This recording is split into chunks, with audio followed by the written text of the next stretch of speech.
Nigeria born, Boston raised, Cali made. I grew up believing problems are not meant to be shared, that excuses are tools of the incompetent, and there is no reason on this earth that I shouldn't succeed in life. You see, my favorite number is 1. I love being first. I get things done right the first time. In high school, I was number 1.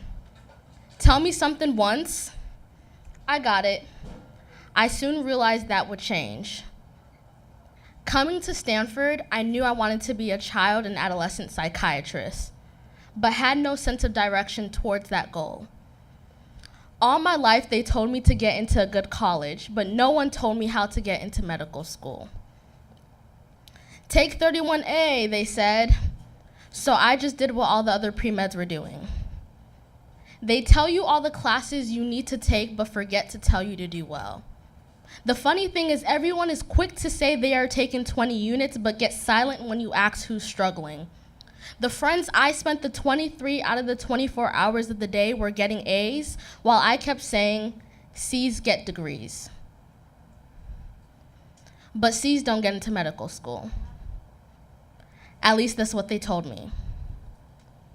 Discouraged and defeated, the once-star student wasn't shining so bright anymore. Depression became my best friend and motivation became my enemy. I walked into a pre-med advisor's office hoping to find a solution to what seemed like a life-ending problem. She made the false assumption that I was just another black girl who claimed I wanted to be a doctor and had nothing to show for it. She looked at my GPA and said, maybe you should stop going on ice cream dates with friends and focus on school a little bit more. Fighting back tears, I was pissed. How dare she come to the conclusion that my mediocre GPA was because I was too social? She gave me numbers I knew I could not attain, so needless to say, she wasn't helpful. I was left with no choice but to continue pre-med classes. My intelligence wasn't the issue. Mentally, emotionally, physically, I wasn't ready for the hard work to be a doctor. But after a year-long break from pre-med, deep in my heart, I knew medicine was still for me. Okay, girl, it's time to pick yourself back up and make a game plan. All I wanted was to do well in school. I found solace in the people that couldn't quite give me what I wanted, but what I needed. Love. I fell into this place called Cass,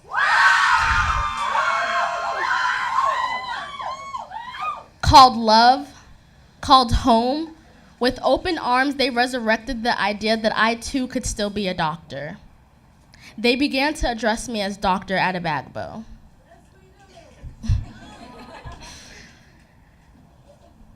I jumped back into pre-med classes my junior year. Then seeing my GPA from that quarter made me feel like I'd never be a doctor. This was my second chance. This was supposed to be the 180, the uphill rise.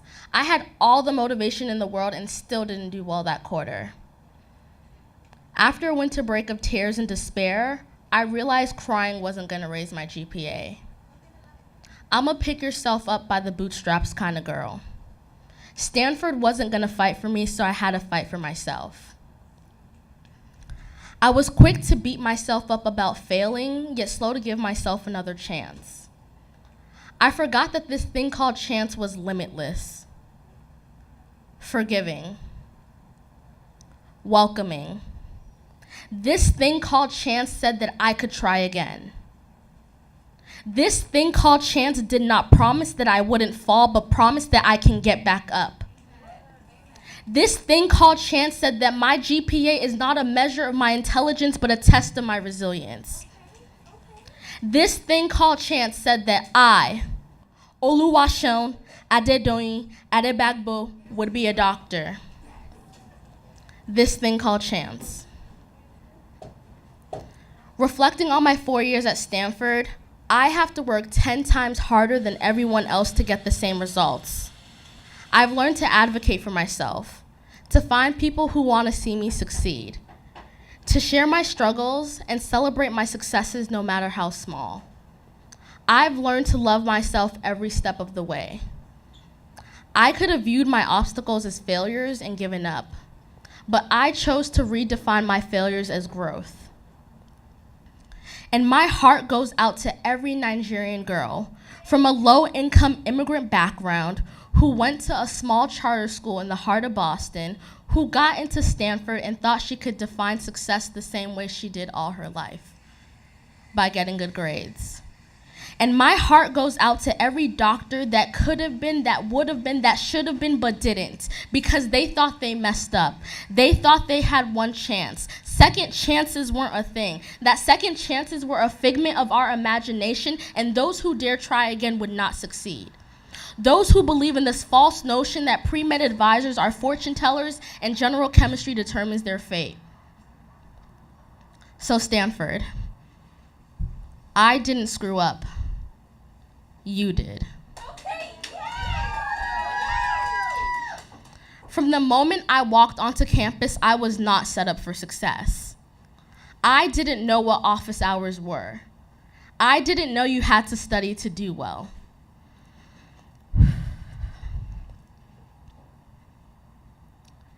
So congratulations. You played yourself. Because everything you thought would bring me down has only made me stronger. And I no longer call myself a C student because I get good grades. I weave words of doubt into sweet sounds of success. I've managed to hang out with friends and still ace my biochem midterm. Yes, they do. But you, Stanford, you can do better. Because there's still students of color who feel the same way I did.